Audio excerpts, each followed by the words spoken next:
The royal court of Xirian stood still. Snowflakes drifted gently through the crystal dome above, and glowing blue torches lit the round hall. Alien nobles in long robes and battle armor watched in silence as the words of the council echoed. "A human male has requested mating rights with Her Majesty, Queen Zelthara of the Foot Clan." For a moment, no one moved, no one breathed. Then laughter, loud, sharp, and cold.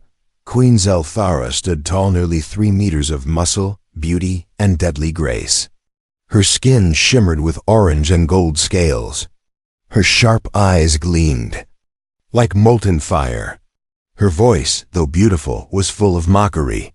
"A human? Breed with me?" She laughed again, stepping forward. "Do they think I am desperate or blind?" Gasps filled the room. Some guards looked away. Even the most proud of alien warriors dared not challenge the queen's humor. But there was one who did not flinch. Captain Elias Rowe. He stood at the bottom of the royal steps, armor scratched and dusty from travel. His brown eyes never looked away from the queen's. "I didn't come here to make you laugh," he said calmly. "I came because the universe needs change, and you need someone who can survive you." More laughter erupted, but not from the queen this time. From the nobles, from the generals. "Survive me?" she repeated, tilting her head. "You barely reach my chest, human." Elias shrugged. "Maybe, but I'm still standing while your finest warriors keep their distance." That made her pause. He was right. She turned and walked slowly down the steps, towering over him. Her long red tendrils of hair fell across her armored shoulders, snow melting against the heat of her skin. She leaned in just slightly. "You think you're worthy to breed with a queen?" Elias didn't blink. "I don't think it's about worth. I think it's about what comes after pride, survival, legacy." Zelthara narrowed her eyes. Something about this man annoyed her.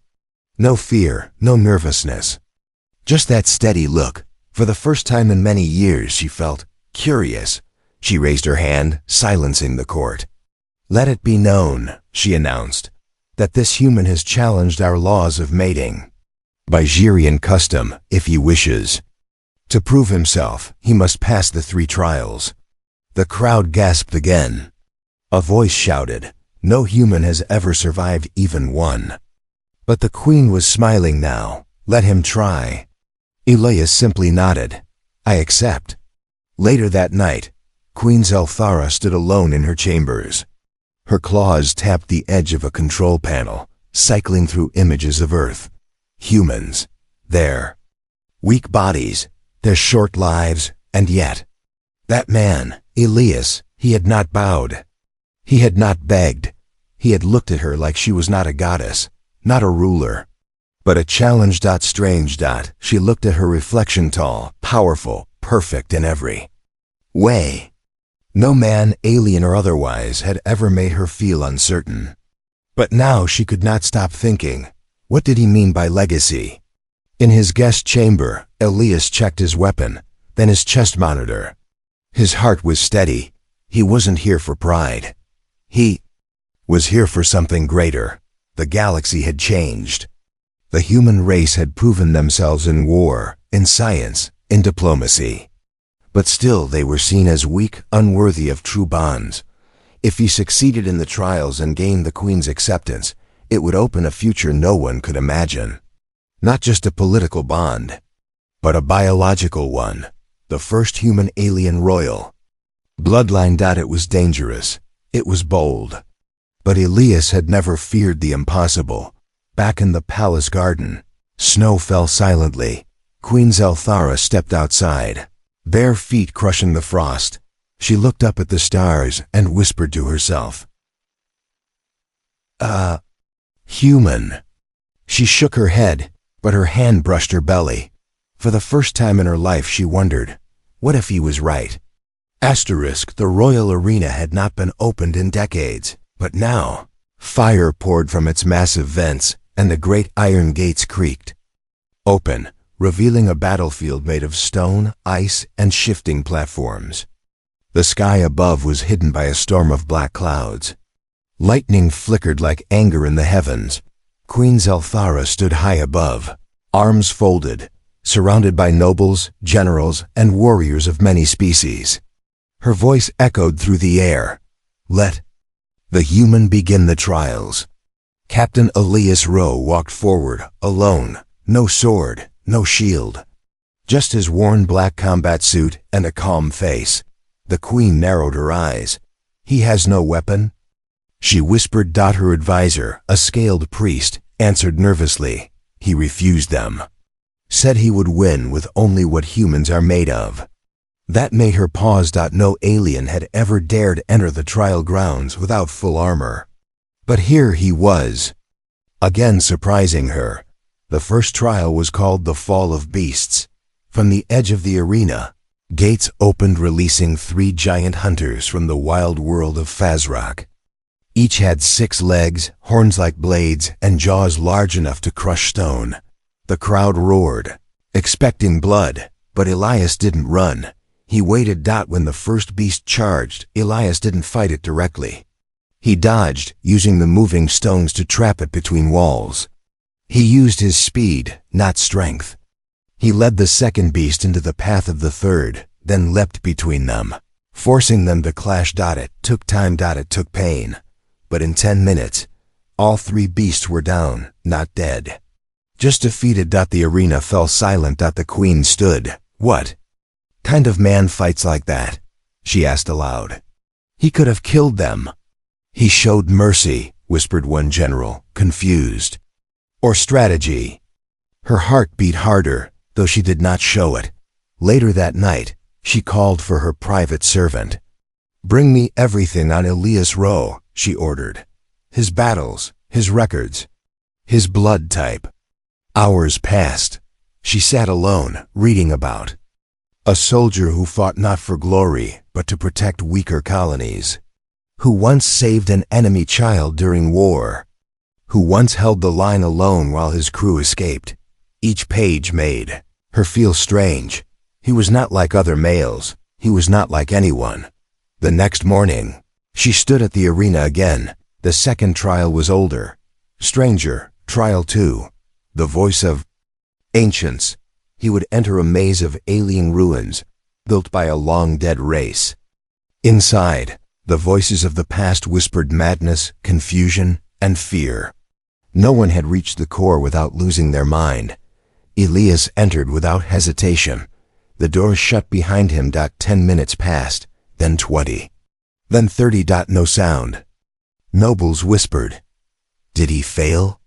The queen said nothing, but her claws were gripping her throne. Finally the doors opened. Elias stepped out, holding a single glowing crystal. He looked tired, pale, but not broken. What did you hear in there? She asked, standing. He looked up at her. I heard pain, but I answered with memory. I told them about Earth, about the stars, about hope. The queen's lips parted slightly. She was stunned. No alien had ever made peace with the ancients, but this human had. That night she didn't sleep. She stood in front of a mirror, removing her armor slowly. Her hand touched her heart. She had never mated, never loved. She was the strongest being on her world. But now, a strange warmth grew inside her, and when she looked at the stars, she wondered what it would feel like to hold a human child. Asterisk. The day was cold. The skies above Xirion turned violet with thunderclouds. But inside the sacred arena, something even stranger stirred. The nobles were no longer laughing. 2 trials down. 1 remained, but whispers had already begun. Is it possible? Could a human truly? Even the Queen Zelthara felt uneasy. Not because Elias had passed, but because deep in her chest, something had changed. She didn't want him to fail anymore. That morning, Elias stood barefoot in the sacred pool. The blue water rippled around his legs as alien priests painted white lines across his chest and forehead. It was a ritual older than most species. The final test trial of bonded flame would not challenge his strength or mind. It would challenge his soul. Far above. Queen Zelthara looked down at him. She had seen thousands of warriors enter this trial. None had made it through alone. Few had survived, but Elias, his back was straight, his heart steady. And when he looked up, his eyes didn't beg, they called to her. Why? Why did this small human disturb her thoughts? Why had her dreams been filled with strange warmth? Why had she imagined what his touch would feel like? She shook her head. This trial will break him, she whispered to herself. But in her heart, a tiny voice whispered, do you want him to break? The trial of bonded flame began in silence. Elias was taken deep underground, to a glowing chamber of ancient fire. It was said to burn through lies, pain, even memory. The flames would show him his greatest weakness, and he had to accept it, or be consumed. He stepped in. And vanished from view. Inside, he stood in darkness.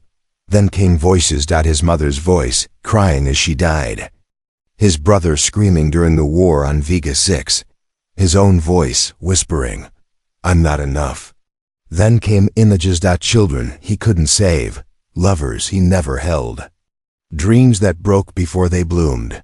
The fire rose around him, not to burn his skin, but to burn his heart. He fell to his knees, gasping. The past had hurt, but then something strange happened. The image of Queen Zelthara appeared in the flame, not proud, not cold. But alone, looking out a window. Crying. Elias reached out, and the fire cooled. He stood up slowly and whispered, you're not the only one who hides pain. The flames parted. He had passed. Above in the throne balcony, the ancient fire suddenly flared into the sky, brilliant gold. The nobles screamed. The priests fell to their knees. The queen stood up, eyes wide. No one has ever made it out peacefully, she whispered. And then he walked out, his skin steamed, his eyes calm, his steps sure. He looked directly at her. And for the first time in her life, Queen Zelthara blushed. That night, she did not summon guards. She did not wear her crown. She came to his chamber in silence. He opened the door, and for a long moment, neither spoke. She stepped closer. Her voice trembled. You passed every trial. He nodded. She looked away. I don't understand you. You don't fear me. You don't want to conquer me. Why?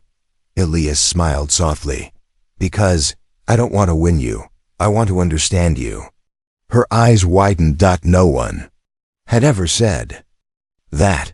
Asterisk. The sky turned red that night.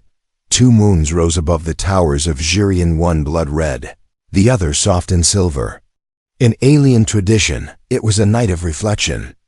A night when even warriors let down their weapons. But in the queen's private chamber, she could not rest. Queen Zelthara stood by the crystal window, arms crossed, staring at the moons. Her golden armor was gone. She wore only a simple black robe. Her long red hair fell across her shoulders like molten silk. For the first time in her life, she felt unsure. Why do I keep thinking of him? She whispered. Her mind should have been on war, power, the future of her bloodline. But instead, it was on a human's eyes, his calm voice, his stubborn courage, his refusal to bow even when the galaxy told him he should. Then came the knock. Soft, steady. She didn't move for a moment. Then slowly, she opened the door. Captain Elias Rowe stood there, still wearing the simple tunic given to him after the trials. His dark hair was damp from the temple springs. His eyes looked up, not at her body, but into her face. He didn't speak. He didn't need to. She stepped aside. They sat in silence on the soft red carpet. Small table held 2 glowing cups of warm Genru tea. The queen poured his cup herself. That alone was enough to shock any witness.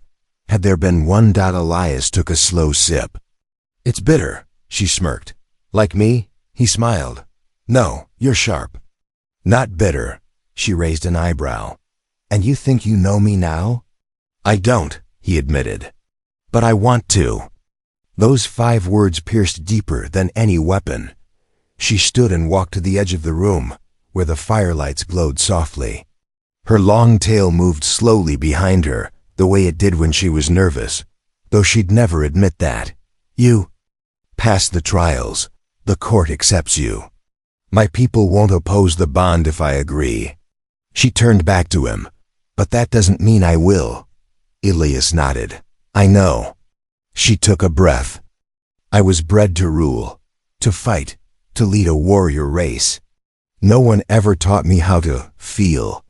He stood now too, walking closer, but not too close. You don't have to be perfect, he said. Just real. The room was silent. Then suddenly, the queen stepped forward. Her hand touched his chest. Her voice was quiet. I feel something. Outside the window, the red moon passed behind clouds. Inside the chamber, no more words were spoken, but a hand reached for another, and the space between them finally disappeared. The next morning, the queen stood at the royal balcony. Her face was calm. Her body was tall and proud. But something had changed. The nobles looked up. Confused. She said nothing at first. Then, slowly, she placed one hand on her lower stomach. And whispered a single word. Life. Gasps filled the court. Some fainted. Some fell to their knees. Others simply stared. But the queen didn't look at them. She looked at Elias, standing quietly behind her. The queen locked her chamber doors. She didn't want anyone to see her hands. Trembling. Alien queens were not supposed to be afraid. Not of death. Not of war.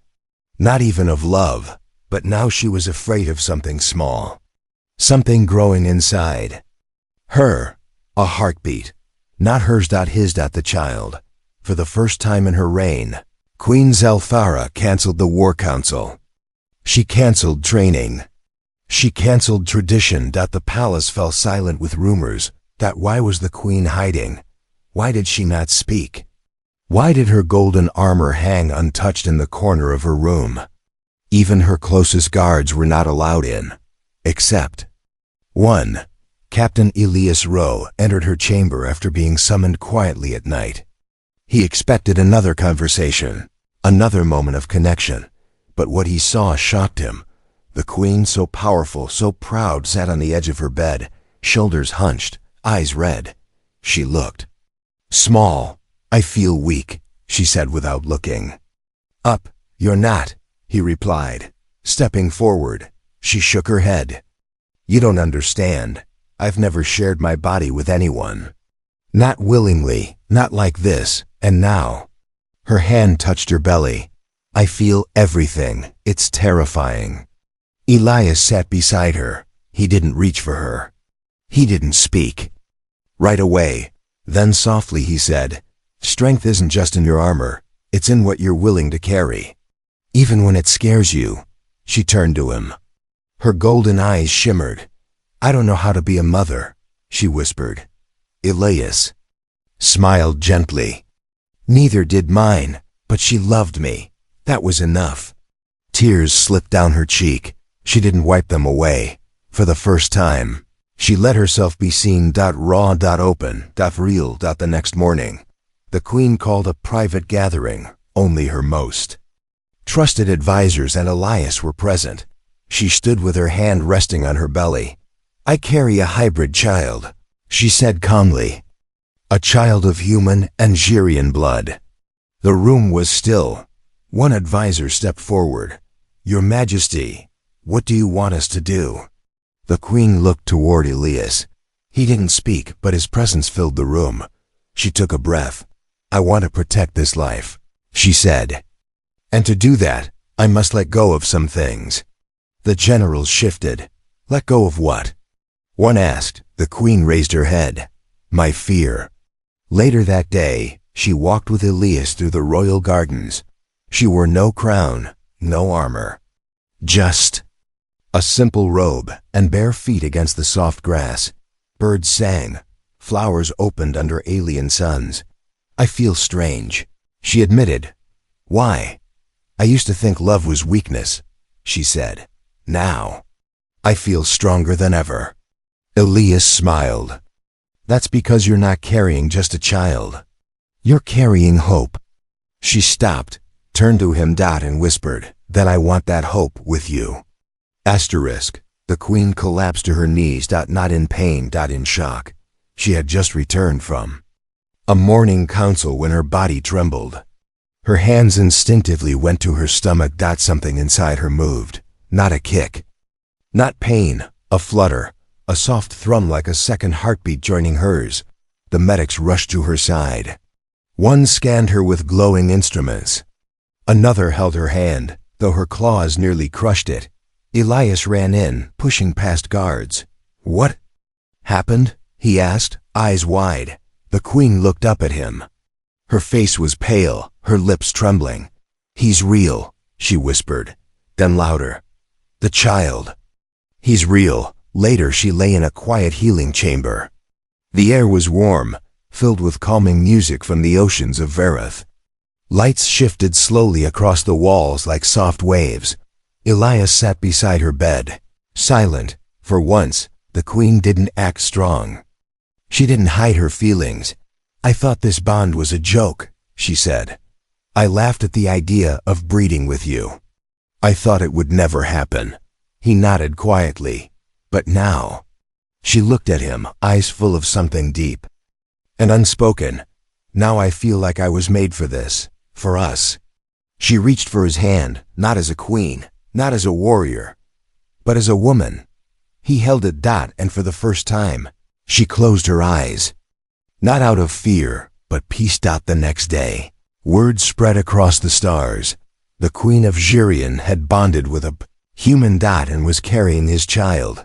Some called it madness, some called it betrayal, but others whispered hope. In the royal chamber, the queen stood before a group of war generals. One shouted, "This child will be hunted. Half-bloods are not accepted in the outer colonies." Another snarled, "The other clans will call you weak." The queen stepped forward. "I am not weak," she said coldly. "But I was alone. I was afraid of love, of connection, of opening my heart. That fear nearly killed my spirit." She looked to Elias, standing at her side. "I won't be ruled by that fear anymore." Outside the palace, thousands of Xirions had gathered. Some shouted. Some cheered. Some stood silent, trying to understand this new world they had woken up in. And above them, the queen stepped onto the balcony. "I once thought humans were beneath me," she said, voice strong. "I mocked them. I called their blood too thin. But now," she held Elias's hand tightly, "I carry that blood inside me, and it is stronger than I ever imagined." That night, the two sat alone beneath the stars. The queen leaned into Elias's shoulder. "Are you ready to be a father?" she asked. He smiled. "Only if you're ready to be a mother." She chuckled softly. "For you, I'll try." The palace bell rang across Xirion, not for war, not for death, but for birth. The sound echoed through frozen valleys, glass towers, and distant colonies. It had only been used once before, in ancient times, to announce a new royal bloodline. Now, it rang for something even greater. The impossible had happened. The queen had given life.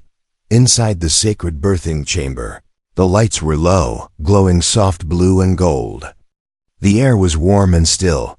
Queen Zelthara lay back on the crystal bed, her long hair spread across the soft pillows. Her body was tired, her breaths deep, but her eyes were locked on the small creature placed gently on her chest. Baby. Her baby, half human, half Xirion. Its skin was soft and golden like hers, but its tiny fingers had Elias's shape. Its little eyes blinked, unsure of the world, but already aware of her scent. Her warmth. She didn't speak. She simply cried. Tears ran down her cheeks as she touched the baby's hand. It gripped her finger, and something inside her heart changed. Forever. Elias stood beside her. He had never looked more human and more proud. "You did it," he whispered. She turned her face to him. "No," she said, voice cracking. We did it. That day, the queen made her last royal decree. She stepped out onto the palace balcony holding the newborn. Elias stood behind her, armor shining under twin suns. "My people," she called, voice strong but full of love. "You once feared the union of alien and human blood. You called it weakness, you called it madness." She held up the baby for all to see, "But I call it the future." Some cheered, some wept out, and some bowed not in fear, but in respect.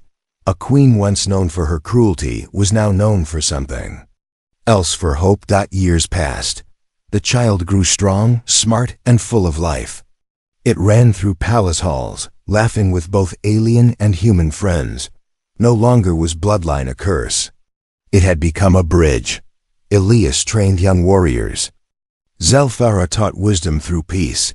Together they ruled not through force, but unity. One evening, as the stars lit up the sky, Zelfara sat alone in the royal garden. Her son played nearby. Elias sat beside her. "Do you remember when I laughed at you?" she asked, smiling softly. He laughed. "I do. You said I wasn't worth a glance. And now you've given me everything." She placed her hand over his. "I was a queen once." He looked at her. "You still are." She shook her head. "No, that title is nothing now. What matters is this." She looked at their child. "A life I never thought I could have." The queen was no longer feared. She was loved. She was remembered, and she was reborn.